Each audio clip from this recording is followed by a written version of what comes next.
stand up? Yeah, of course. Hi everyone, my name's Mark. I'm standing for the Green Party here. To be honest, Edward said a lot of stuff I wanted to say because the Cambridge Green Party modelled a lot of its transport policy around the smarter Cambridge transport proposals.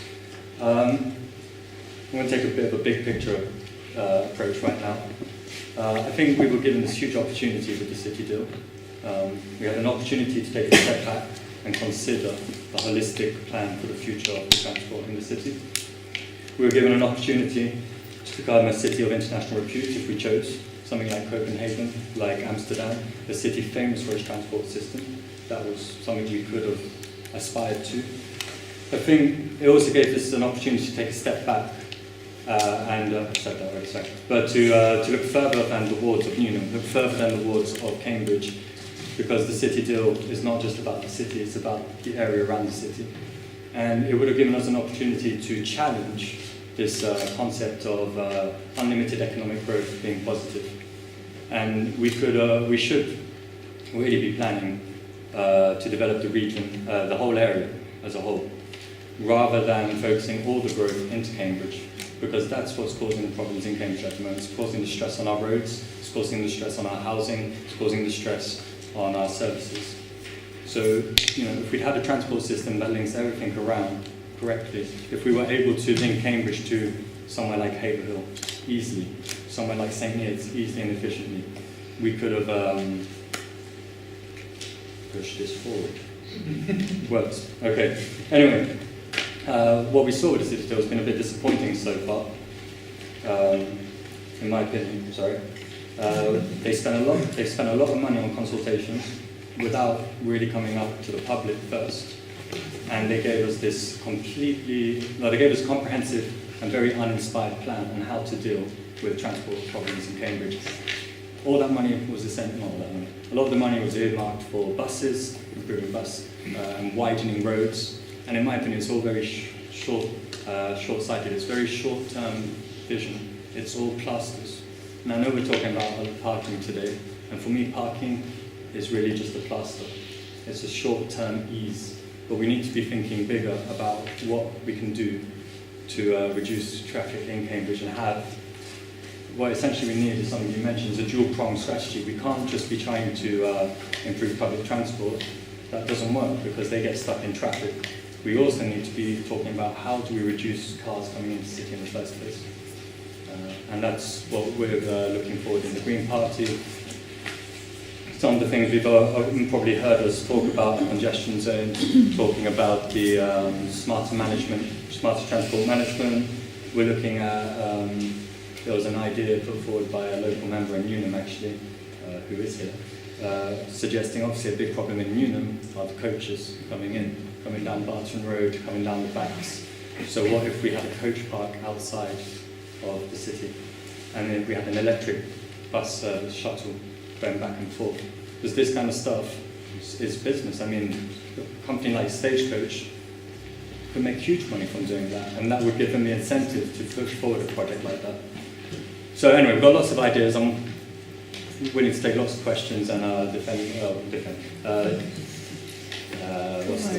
promote our ideas. And going on to your last question about this will take years and years, I don't agree with that. When there's political will, things get done. And that's what I think we haven't seen so far in the council with the city deal. There's not been the political will to implement something like this. And if you elect councillors who would support plans like this, you'll get it. I mean, you just need that motivation. I've seen this, I've run a business myself, people have often told me that's not possible, you can't make it happen. We make it happen. There are ways, you just have to have political will, and that's what I'm saying. There's widespread agreement among residents and politicians in Cambridge that traffic and transport issues are the biggest and most important challenge for our city. Cambridge is the fastest growing city in the UK. It's probably the fastest growing city in Europe. And while that might be good news for the Chancellor and for jobs and the UK economy, it's not always good news for residents. It presents enormous problems for the local authorities who are trying to deal with that level of growth.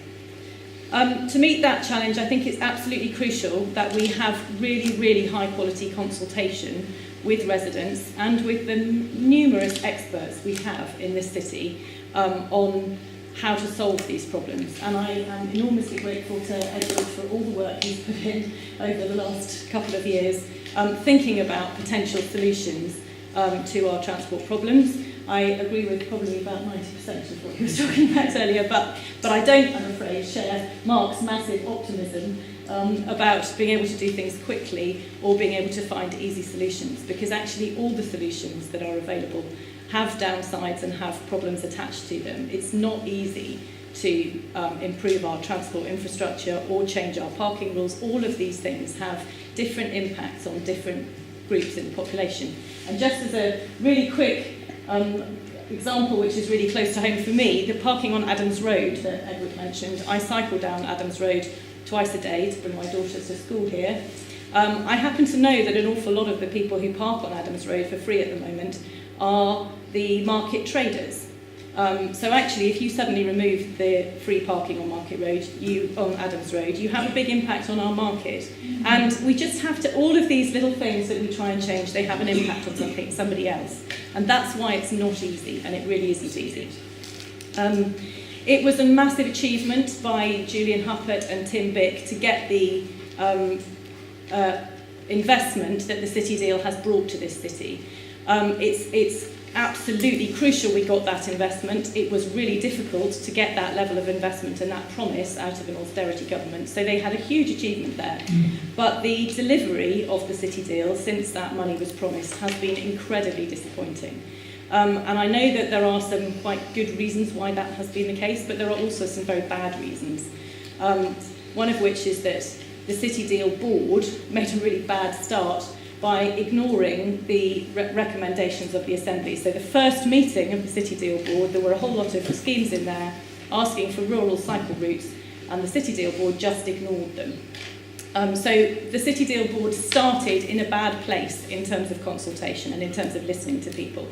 And there's been a lot of anger about that, and Tim Bick, who's now the chair of the Assembly, has gone some way towards changing the attitude.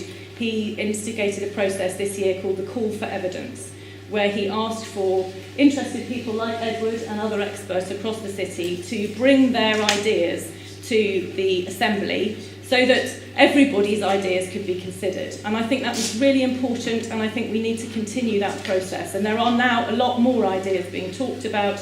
I was at a meeting earlier on last week now, with a group called Cambridge Connect, who are talking about the possibility of using light rail and how much it would cost and where we could find the money. And again, this is where I'm afraid I'm going to disagree with Mark. The City Deal money sounds like a huge amount of money. We've got £100 million to spend in the next 5 years on the City Deal. That is a huge amount of money. Actually, when you're trying to build transport infrastructure, it doesn't go that far. So it's one little bit of light rail from the end of Huntingdon Road into the station, across fields and with a tunnel underneath, was predicted by Cambridge Connect as costing £500 million. So we just don't have that money. So a huge amount of finding the transport solutions is going to be about how we can best use the not enormous quantities of money that we have available, and that's one of the reasons why it's so difficult. One way of thinking about that is that there are some options, and the workplace parking levy is one, congestion charging is another, increased on-street costs of parking and more residents parking. All of those things bring in income streams, which then allow the councils to invest in more services. And one of the things that I feel that we desperately need is a subsidised bus service, which we don't have at the moment. The bus service at the moment is entirely privately run, it's only profit making. And I think we really need to look at how we can get income streams in so that we can subsidise the bus service, so that we can make the bus service run in the way that residents want it to run rather than the way Stagecoach wants it to run, which is how it is at the moment. Another possible thing to think about in terms of improving the bus service, and something that the Liberal Democrat group on the county worked really hard at and failed to persuade our Conservative colleagues of, was a thing called quality bus partnerships, which is trying to bundle the routes together and franchise them so that you can say, yes, you can run this profitable route, but only if you run these other unprofitable bits as well. And that's effectively what happens with Transport for London. The devolution deal for Cornwall is allowing Cornwall Council to look into doing that more, and I think that we need to be looking to do that via the City deal as well. I'm out of time. Okay. Very happy to answer questions later.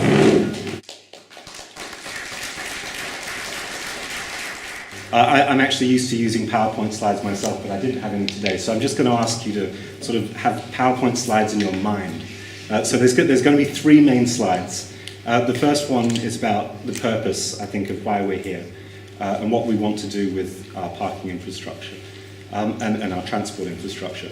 The second one is about the people who are going to be affected by the plans that we put forward.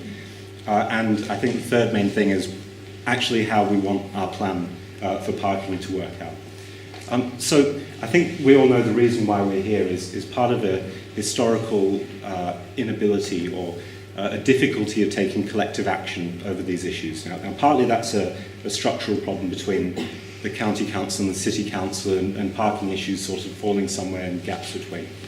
But the thing that I want to see personally as a Labour candidate, and I think that the thing that we're going to be pushing for in the Labour Party is ultimately all of this has to be within the goal of trying to get to a zero carbon economy and trying to have, I think, a sustainable, successful Cambridge. I mean, we want to see Cambridge being a model city, and parking, I think, is definitely a part of that. We also need to make sure that we're not just having a do-nothing approach.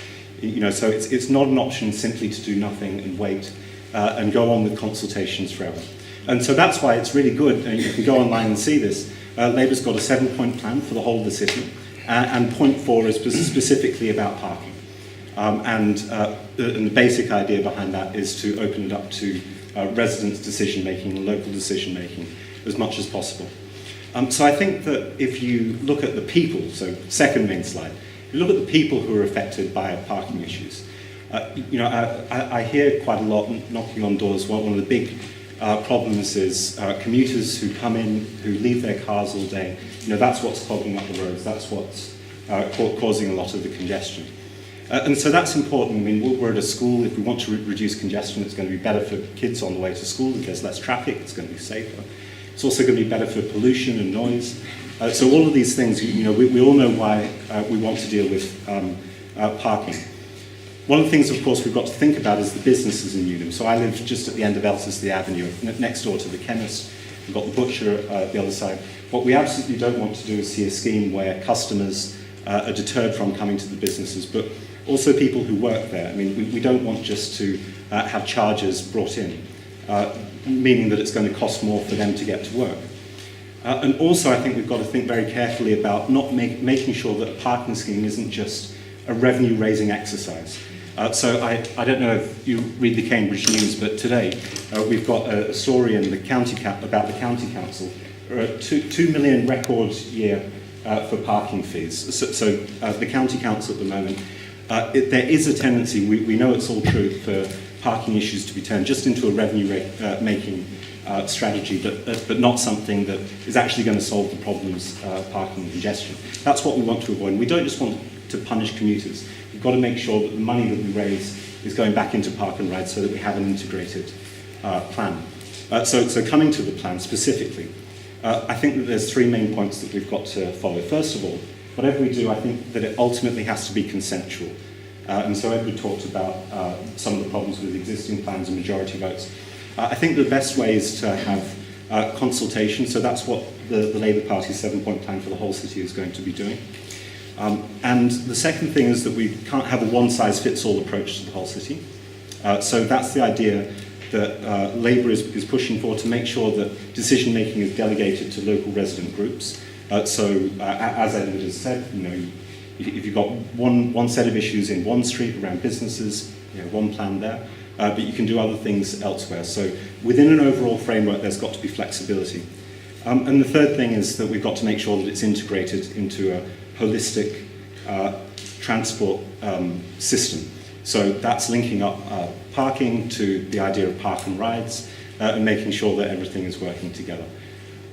So I think also it's important to say that This, to me, is not really such a political issue. This, to me, is really a technical issue. It's not so much sort of big party politics. It's often about competence, and it's just about thinking through the options and the right strategies. And that's why it's so good that, usually ideas come from people who are in community groups who've been thinking about this for a long time. And so the more options that we have on the table, the better it will be. And so hopefully then we'll get smarter transport in Cambridge and a better city deal. So thanks very much for listening. And love to hear you. I'm going to focus on Newnham. I'm not going to comment too much about the wider Cambridge. I do want to talk about parking. I don't want to show my support for the parking scheme. And I am going to make some comments about our electricity deal board, if I can. So, firstly, the parking in Newnham. I called the county council because I wanted to understand from the point of charging, when they started charging for parking, what has been the impact on cars using the park and ride. And there has been an impact. They were very forthcoming. They said there's been a drop of about 1,000 cars a day. But they also went on to say that from the point of charging, cars entering into Cambridge have gone up 10,000 cars a day. 10,000 cars a day. So I thought, well, what's the impact on Newnham of that? Because if we just take away the fact you can park for free in Newnham, what else is it about our ward that is drawing commuter parking in? Well, first of all, we're pretty close to town. When you park your car, it's a fantastic walk into town, it's a fantastic cycle into town. I see so many emptying bikes out the back of their cars, which I can welcome, but still.